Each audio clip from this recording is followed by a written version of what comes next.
Jaram hino ɗo tarika fiima antu heɗito moƴƴa. Fi artoygol annabi Isa. Annabi Isa artay ko neɓata hara miɗo wondite makko. E nder deƴƴere talibaɓe ɓen no dari ka binde fello hiɓe suti kammu ngu.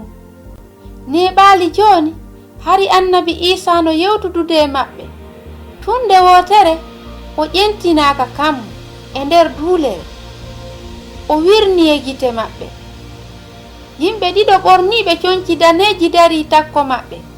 Ko honɗum dari ɗon hiɗon dara ngu kammu? Isa o ƴentinaɗo ka kammu e hakkunde mum artiroyay wano yirɗon o ƴentinirama ka kammu ni.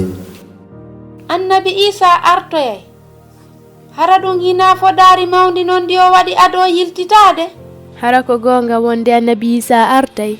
Hihi ka nder kitabul muqaddasi kanko tigi himo yewti ɗum ɗo. Miɗo yiltitade heɓilangol ɗo wonunde. Min mi yahi mi paranoyi o wonunde. Mi aroyay fiyo o wonoy onon kadi ka mi woni ɗon. Ko honde tuma annabi Isa artoyta? Fewndo ko talibaɓe ɓen landingal Lanndal e hino ko jaabiɓe kon.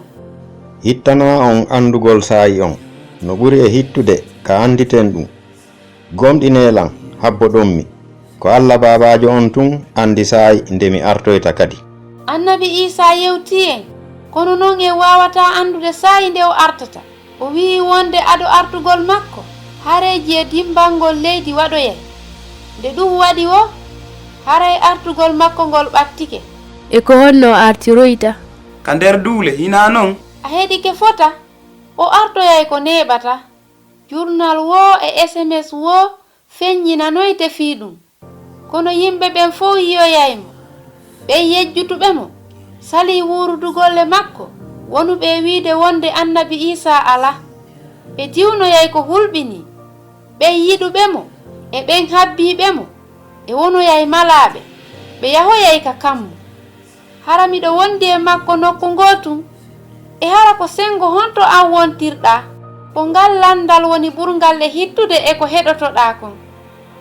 Allah no faalayo mo kala angisano hoore mum o yaaka kammu sabu giggol ngol o yiɗi en ngol.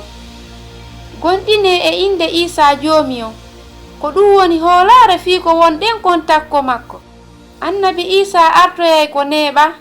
Miɗo gonɗini wonde ɗum ƴettata saayiji buy. Ko Husaynatu wonno e yewtude ma. Mi weltanike ma fii ko heɗitiɗa kon hiɗen e saayi.